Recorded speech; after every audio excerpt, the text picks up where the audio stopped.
নমস্কার বন্ধুরা, আপনারা দেখছেন ইন্ডিয়ান ব্লগার নন্দিনী। শ্রাবণ সংক্রান্তির পবিত্র দিনে মা মনসার আরাধনা বাংলার ঘরে ঘরে বহুদিনের এক প্রাচীন লোকাচার। বিশেষ করে বর্ষাকালে সাপের উপদ্রব থেকে রক্ষা, পরিবার পরিজনের মঙ্গল, সন্তানদের কল্যাণ এবং সংসারের সুখ সমৃদ্ধির কামনায় ভক্তরা মা মনসার পুজো করে থাকেন।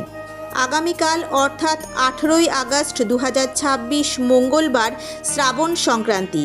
এই বিশেষ দিনে কিভাবে ঘরে মা মনসার পুজো করবেন, কখন পুজো করা ভালো, কি কি উপকরণ লাগবে, কোন মন্ত্র জপ করবেন, মা মনসার উদ্দেশ্যে কি ভোগ নিবেদন করবেন এবং পুজোর সময় কোন ভুলটি একেবারেই করা উচিত নয়, আজকের ভিডিওতে সব কিছু একেবারে সহজ ভাষায় জানিয়ে দেব। তাই ভিডিওটি একদম শেষ পর্যন্ত দেখতে ভুলবেন না। মা মনসা দেবীর অশেষ কৃপা পেতে কমেন্ট বক্সে অবশ্যই লিখুন জয় মা মনসা। শ্রাবণ সংক্রান্তিতে কেন মা মনসার পুজো করা হয়? বাংলার লোকাচারে শ্রাবণ মাসে মা মনসার আরাধনার বিশেষ গুরুত্ব রয়েছে। মা মনসা সর্পদেবী এবং বিষহরী হিসেবে পরিচিত। বর্ষাকালে সাপের চলাচল বৃদ্ধি পাওয়ার সঙ্গে এই পুজোর লোকজ সম্পর্কও গভীর। তাই ভক্তরা প্রার্থনা করেন, মা আমাদের পরিবারকে সর্পভয় থেকে রক্ষা করো, সন্তানের মঙ্গল করো, সংসারের শান্তি ও সমৃদ্ধি দাও। আগামীকাল মা মনসার পুজোর সবথেকে শুভ সময় কখন থাকতে চলেছে? শ্রাবণ সংক্রান্তির দিনে সকালবেলায় স্নান করে পরিষ্কার পোশাক পরে ঘর ও পুজোর স্থান পরিষ্কার করে পুজো শুরু করা প্রচলিতভাবে শুভ বলে ধরা হয়। আগামীকাল মনসা পূজার সবথেকে শুভ সময় থাকতে চলেছে সকাল 6টা থেকে সকাল 10টা বেজে 30 মিনিটের মধ্যে এবং দুপুরবেলা 11টা বেজে 45 মিনিট থেকে দুপুর 1টা বেজে 15 মিনিটের মধ্যে পূজা করার শ্রেষ্ঠ সময়। এই দিন বিকেল 4টে বেজে 30 মিনিট থেকে সন্ধে 6টা বেজে 15 মিনিটের মধ্যে পুষ্পাঞ্জলি এবং সন্ধ্যাকালীন আরতির সবথেকে শুভ সময় থাকতে চলেছে। ঘরে মা মনসা পূজার সহজ নিয়ম। প্রথমে পুজোর জায়গাটি ভালো করে পরিষ্কার করে নিন। এরপর একটি পরিষ্কার পিঁড়ির ওপর লাল অথবা হলুদ কাপড় বিছিয়ে মা মনসার ছবি, প্রতীক বা প্রচলিত মনসা পূজার উপকরণ স্থাপন করুন।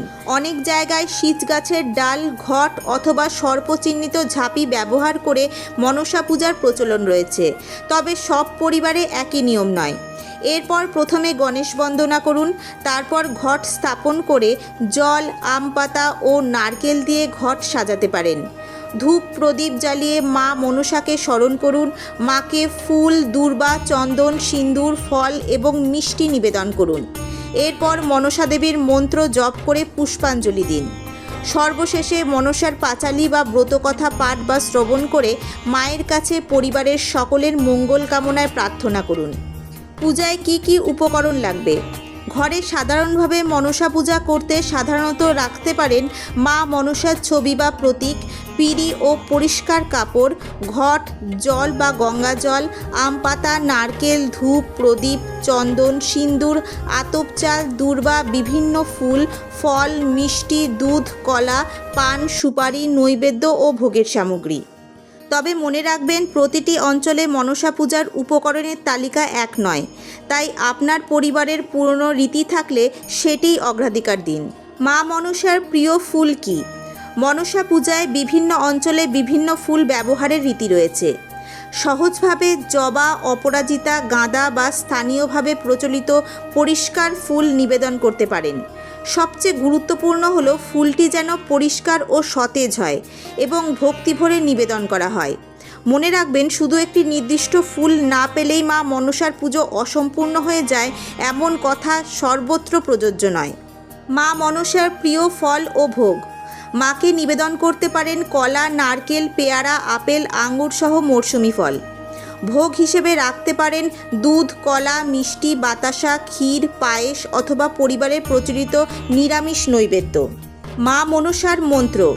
সহজভাবে ভক্তি ভরে জপ করতে পারেন ওং মনসা দেব্যই নমঃ অথবা ওং মনসা দেব্যই বিদ্মহে নাগরাজ্ঞৈ ধীমহি তন্ন মনসা প্রচোদয়াৎ। জয় মা মনসা, জয় বিষহরী। ভক্তি ভরে বারবার স্মরণ করলে মায়ের নাম স্মরণই মূল কথা। পুষ্পাঞ্জলির সময় কি বলবেন? ফুল হাতে নিয়ে চোখ বন্ধ করে নিজের পরিবার, সন্তান, বাবা মা এবং প্রিয়জনদের মঙ্গল কামনা করুন।